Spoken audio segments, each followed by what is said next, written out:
થનગન તો મોરલો કેની પરદેસી છેડે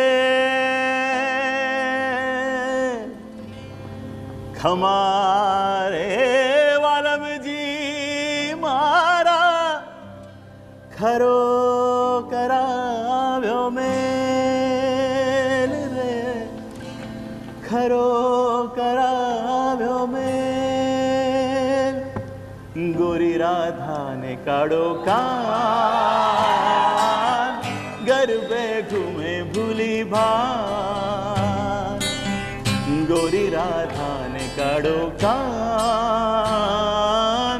ગરબે ઘૂમે ભૂલી ભાન રાધાનું રૂપ છે કાનુડાની પ્રીત છે જગની રીતનું શું કામ રાધાનું રૂપ છે તો કાનુડાની પ્રીત છે આંખું માંડીને જુએ ગામ ગોરી રાધાને કાળો કાન ગરબે ઘૂમે ભૂલી ભાન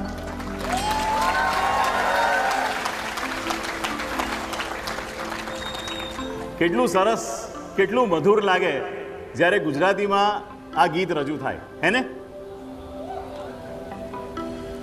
પછી વન્સ મોર પારોલની નવરાત્રી આવે જ ખબર નહીં કોણે ક્યારે અને કેમ અંગ્રેજી ભાષાને કોન્ફિડન્સ સાથે અને ગુજરાતી ભાષાને શરમ સાથે જોડી દીધું એટલે કોઈ ઇંગ્લિશમાં વાત કરતું હોય પટ પટ પટ પટ બોલતું હોય તો લગા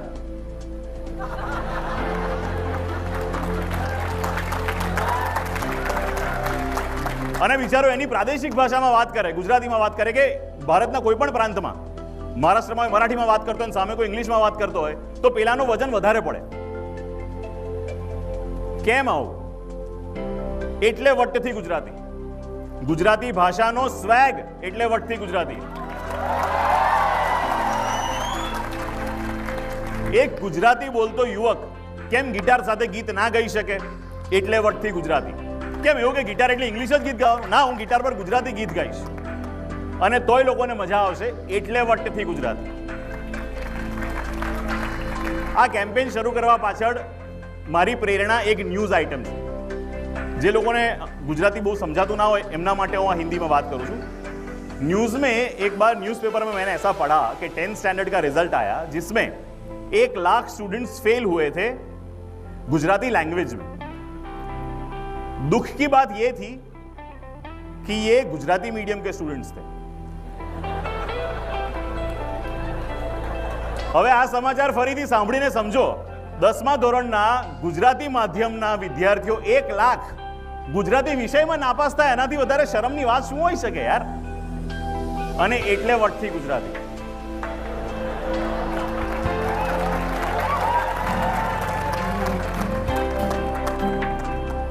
એક નાનું ટાબરિયું સ્કૂલની બહાર મેં રડતા જોયું મેં કહ્યું કેમ ટેણી કેમ રડે છે તો કે મારા પપ્પાને અંગ્રેજી નહીં આવડતું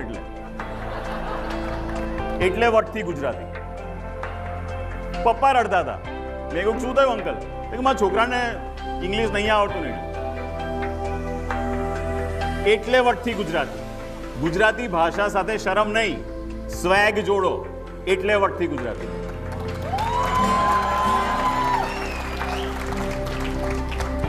શ્રી ગૌરાંગ વ્યાસ અને પુરુષોત્તમ ઉપાધ્યાય વર્ષો પહેલા એમની એક આ રચના જે અત્યારે 100% લાગુ થાય છે गुजराती थई गुजराती कोई बोले नहीं बराबर गुजराती थई गुजराती कोई बोले नहीं बराबर भाषानी मीठाश नहीं जाने बोले कागड़ो काबर अरे भाषानी मीठाश नहीं जाने बोले कागड़ो काबर गुजराती थई गुजराती कोई बोले नहीं बराबर ગુજરાતમાં એવું છે કે દરેક જગ્યાએ ભાષા બદલાઈ જાય છે એ આ ગીતમાં વર્ણન એનું કર્યું છે उत्तरमा पाटणनी प्रभुता अंबाजी साक्षात अरे उत्तरमा पाटणनी प्रभुता अंबाजी साक्षात ने दक्षिणમાં આદિવાસીઓ ભાષાથી અજ્ઞાત ને અમદાવાદમાં ચીપી ચીપીને પવાલામાં પાણી પીશો, આવું બોલે અમદાવાદીઓ.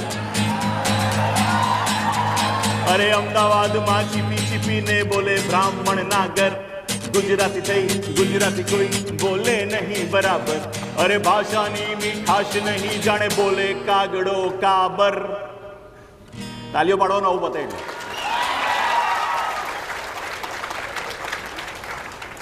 રસ્તા ઉપર તમે ગાડીઓ જોઈએ છે જેની પાછળ પ્રાઉડ ટુ બી અ પંજાબી એવું લખેલું હશે. જોયું છે? જોયું જોઈએ. કદી પ્રાઉડ ટુ બી ગુજરાતી જોયું? સવાલ જ નથી.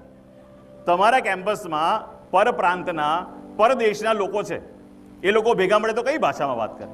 એમની પોતાની ભાષામાં વાત કરે છે ને ભાઈ. બે મરાઠી ભેગા થાય તો મરાઠીમાં વાત કરે, બે પંજાબી ભેગા થાય તો પંજાબીમાં વાત કરે, બે તમિળ ભેગા થાય તો તમિલમાં વાત કરે, બે બંગાળી ભેગા થાય તો બંગાળીમાં વાત કરે. પણ બે ગુજરાતીઓ ભેગા થાય તો हमको तो हिंदी आवड़ता है.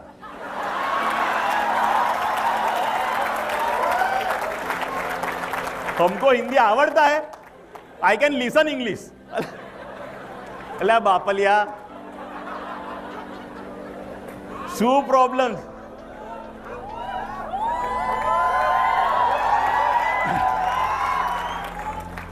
અચ્છા મને એક વસ્તુ કહો, આજકાલ પેલી છે ને ડિઓડ્રન્ટની ને પરફ્યુમની બહુ બધી જાહેરાત આવે, બધા લગાવ્યો? બધાએ લગાવ્યું છે? દેખાય. આભાર ભાઈ તમારો. આ ગરમીમાં આ ડિઓડ્રન્ટમાં અલગ અલગ એડવર્ટિઝમેન્ટ આવે છે ને ટીવી પર કે આમ લગાવો તો છોકરીઓને આમ લાઈન લાગી જાય. પછી એક પેલું આમ લગાવો ને તો છોકરી તમારું કુલાનું બટકું ભરીને ચોકલેટ તરીકે ખાય. આવી અરે જાહેરાત આવે છે સાહેબ, મજાક નથી કરતો. બીજું એક લગાવો તો તમારી ગર્લફ્રેન્ડની મમ્મી આમ આમ ખુશ થઈ જાય. પણ આ હકીકત છે, આવું આવે છે, આવી ટીવી પર જાહેરાત આવે છે. પણ સાહેબ દુનિયાને તમે કોઈ પણ ડિઓડ્રન્ટ અને પરફ્યુમ લઈ આવો, જો એમાં માટીની સુગંધની સ્મેલ આવતી હોય. આ છે જાદુ તમારી માટીનો. અને એ માટી, એ માતૃભૂમિ, એની ભાષા તો કેવી રીતે ભૂલાય?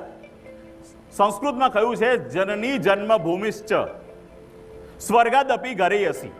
મને સંસ્કૃત આટલું જ આવડે છે, પણ એનો અર્થ એ થાય છે કે જનની જન્મભૂમિશ્ચ એટલે જનની એટલે માતા, અને માતૃભૂમિ એ સ્વર્ગ કરતા પણ મૂલ્યવાન છે.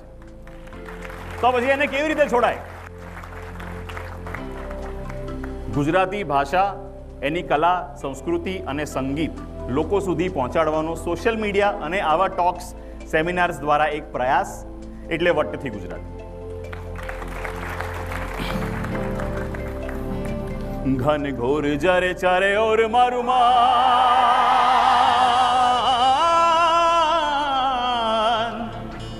મારું મન મોર બની થન ગાટ કરે. થનગાટ ઇંગ્લિશમાં શું કહેવાય બોલો? મને કોઈકને પૂછ્યું કે વટથી ગુજરાતી કેમ, ગર્વથી ગુજરાતી કેમ નહીં? કારણ કે ગર્વનું ઇંગ્લિશ છે, વટનું ઇંગ્લિશ શોધી આવો જાઓ. ઘન ઘોર જારે ચારે ઓર મારું માન મોર બની થન ગાટ કરે મન, મોર બની થન ગાટ કરે મન, મોર બની થન ગાટ કરે મારું મન, મોર બની થન ગાટ કરે મન, મોર બની થન ગાટ કરે, મોર બની થન ગાટ કરે મન, મોર બની થન ગાટ કરે. ઘર ઘર ઘર મેઘ ઘટા ગગને ગગને ઘર જાટ કરે, ઘુમરી ઘુમરી ઘર જાટ ભરે. નવધાન ભરી સારી સીમ સુલે નદિયું નવ જોબન બાર ભૂલે, નવ દિન કપોતની પાંખ ખુલે. મધરા મધરા મલકાઈને મેઢા નૈસુ નૈસુ બાત કરે, ગગને ગગને ઘુમરાઈને પાગા. મેઘ ઘટાગર જટ ભરે મન, મોર બની થન ઘટ કરે મન, મોર બની થન ઘટ કરે મારું મન, મોર બની થન ઘટ કરે મન, મોર બની થન ઘટ કરે, મોર બની થન ઘટ કરે મન, મોર બની થન ઘટ કરે. મધરા મધરા મલકાઈને મેઢા, કેટલું સુંદર. ગાંધીજીએ જેમને રાષ્ટ્રીય શાયરનું બિરુદ આપ્યું હતું એવા ઝવેરચંદ મેઘાણીએ લખ્યું છે. આપણને ખબર પડવા માટે રામલીલા ફિલ્મમાં આવ્યું ત્યારે ખબર પડી કે આવી કોઈ કૃતિ ગુજરાતીમાં છે. મધરા મધરા મલકાઈને મેઢા એટલે દેડકાઓ એકબીજા સાથે વરસાદ પડે ત્યારે કેટલી ખુશીથી વાત કરે. હવે આને તમે ઇંગ્લિશમાં અનુવાદ કરવા જાઓ તો કે ફ્રોગ આર સ્માઇલિંગ લાઈક મેડ. આ યુથ ટોક્સના જે ફાઉન્ડર છે ને કેતકી મેડમ, અમે ગઈકાલે ડિનર લઈ રહ્યા હતા અને ડિનરમાં આખું બફે હતું. એ બધામાંથી છેલ્લે સિલેક્ટ કરીને આવ્યા કેતકી મેડમ ગુજરાતી કઢી. કેમ? તો કે આ સ્વાદ બીજે ક્યાંય ના મળે. સાહેબ, ગુજરાતી દાળ કેટલી રીચ, કેટલી સમૃદ્ધ, કેટલી હેલ્ધી, કેટલી પૌષ્ટિક. એમાં સહેજ ગળ્યો ગોળ પડ્યો હોય, સહેજ આંબલીની ખટાશ હોય, આખું મરચું હોય અને ઉપરથી સિંગદાણા હોય. કેવી મજા આવે! એ સ્વાદ બીજે ના મળે. પણ એ ગુજરાતી દાળમાં તમે ચીઝ છીણી નાખો તો, પથારી ભરી, એમાં તમે સોયા સોસ નાખો તો ભાવે. વટથી ગુજરાતી કેમ્પેનનો હેતુ એ નથી કે બીજી ભાષાઓને નીચે બતાવવી. દુનિયાની, વિશ્વની, વ્યાપારની અત્યારે ભાષા અંગ્રેજી છે અને એ શીખવી જ પડશે. હું પોતે ઇંગ્લિશમાં માસ્ટર્સ છું, ગુજરાતીમાં બોલવાના પૈસા લઉં છું. વિશ્વની ભાષા અંગ્રેજી છે અને એ શીખવી જ પડશે. પણ એ ખાસ યાદ રહે કે અંગ્રેજી ભલે સારું છે પણ ગુજરાતી મારું છે. અંગ્રેજી ભલે સારું છે પણ ગુજરાતી મારું છે. અને એટલે હું ક્ષિતિજ દિલથી ગુજરાતી, વટથી Gujarati. Thank you so much.